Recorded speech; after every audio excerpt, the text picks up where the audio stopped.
The UN Security Council is holding an emergency meeting on North Korea after its latest nuclear test. UN Ambassador Nikki Haley is speaking right now, so let's listen in.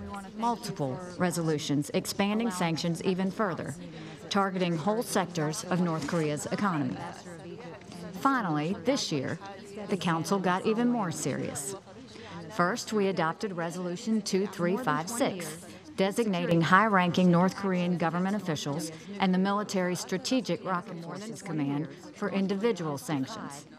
Then, just last month, after the regime's first two ICBMs, in 1993, the Council approved Resolution 825, calling on North Korea to remain in the Non-Proliferation Treaty. That didn't work. North Korea withdrew from the treaty and continued its nuclear pursuits. In 2006, the six-party talks faltered, and North Korea conducted time to go through this history. There we go. To make this point, the United Nations Security Council has spoken with unusual unity and consistency on North Korea.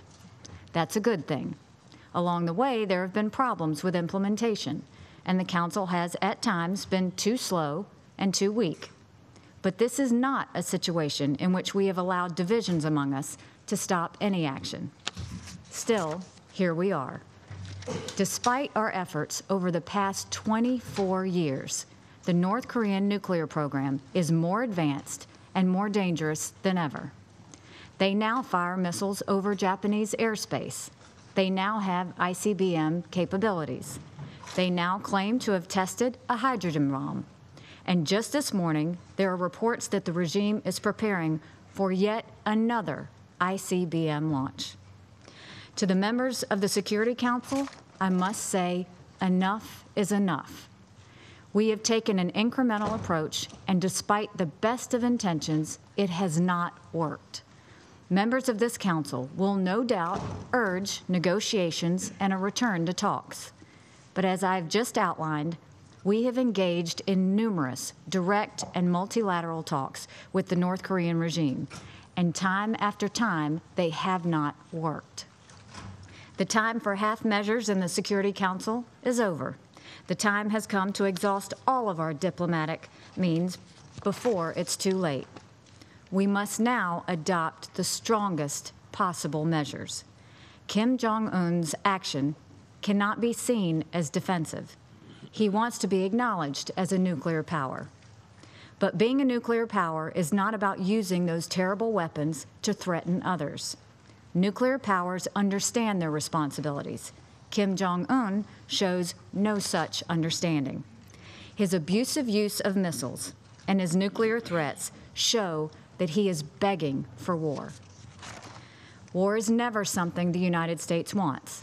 We don't want it now. But our country's patience is not unlimited. We will defend our allies and our territory. The idea that some have suggested a so-called freeze for freeze is insulting. When a rogue regime has a nuclear weapon and an ICBM pointed at you, you do not take steps to lower your guard. No one would do that.